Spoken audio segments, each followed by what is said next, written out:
Joining me right now is Oklahoma Senator James Lankford. He's a member of the Homeland Security and Governmental Affairs and Intelligence Committee. Senator, it's good to have you this morning. Thanks very much. Thank you. Your reaction to what you're hearing? Yeah, it's painful, obviously, for Private King out there. We have no idea why he did this. We faced charges in South Korea. He was coming back home to the United States to face charges.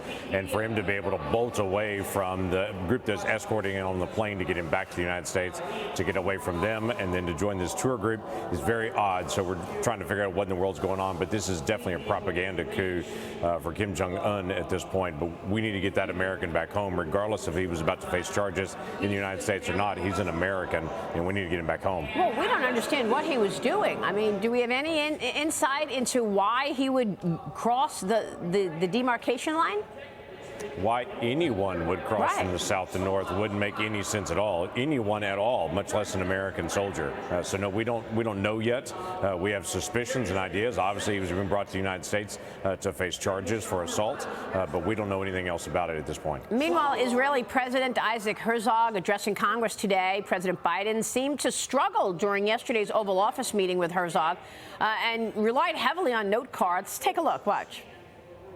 Well, Mr. President, welcome back. Welcome back to Washington. Welcome back to the White House, and it's a pleasure to have you. We brought Israelis and Palestinians together at a political level, and R-Okla and as well as Shram. The president of Israel, I don't think he knew what to do, Senator. How would you assess yesterday? Yeah, that was painful to watch, is how I would assess that. Obviously, Israel's our closest ally in the Middle East. We have great relationships with them, both with Netanyahu and with Herzog. Herzog is the president of Israel is a more ceremonial position, greeting foreign leaders and interacting, where the prime minister is actually the one that's the head of government. We've been waiting on President Biden to be able to invite the actual head of government to be able to come. President Biden has now said he's going to do that sometime this fall, but we're waiting on details on that. In the past, in 2015, we had Netanyahu actually speaking to Congress. This time we had the president, which we're glad to have President Herzog coming and to be able to speak. He'll have a lot to be able to say today, but we would hope that our president and Israel's leadership would have a warmer, more open dialogue, let's say. Well, I mean, the whole time he's there staring at notes. What an insult, Todd Pyro. Yeah, again, beyond the Israeli-American issue here, there's the broader issue of the individual in the White House competency for the job. This was, one, a home game, two, with an ally, one of our biggest allies, and three, you have note cards. If it is this bad, the display that we just saw, and we still have about 2 more years left in this regime, what happens if Joe Biden wins re-election? What do the 4 years after those 2 years look like when we have to meet with world leaders? Our vision, what we portray to the rest of this world. Yeah, well, obviously there's an election between here and there, and we're hoping, quite frankly, on my side of the aisle and for millions of other Americans, that Joe Biden does not win the election a year and a half from now. But right now, Joe Biden fumbling a conversation with a world leader ends up being non-news. It ends up being the dog bites man kind of story, because it just becomes so incredibly common at this point as we watch him be able to struggle to interact with world leaders over and over and over again. We're the United States of America. We should be putting forward strength and clarity in who we are and what our mission is and what our values are.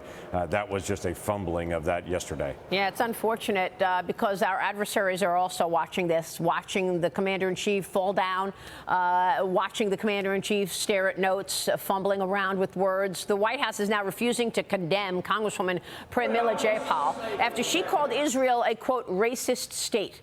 Fox News White House correspondent, Press Secretary Karine Jean-Pierre on it yesterday. Watch this.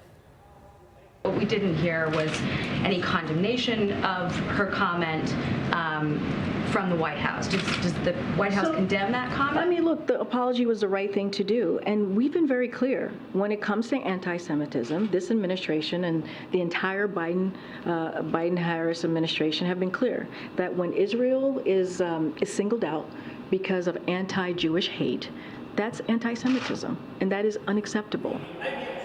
Senator, your thoughts there, and also China in terms of this administration's dealings with China. We've been talking all morning about the potential for this president to be compromised, given all of the money he's taken in from China. Your thoughts on the best response to all of this aggression coming out of communist China, from a spy balloon to police stations, the COVID cover-up, the list is long.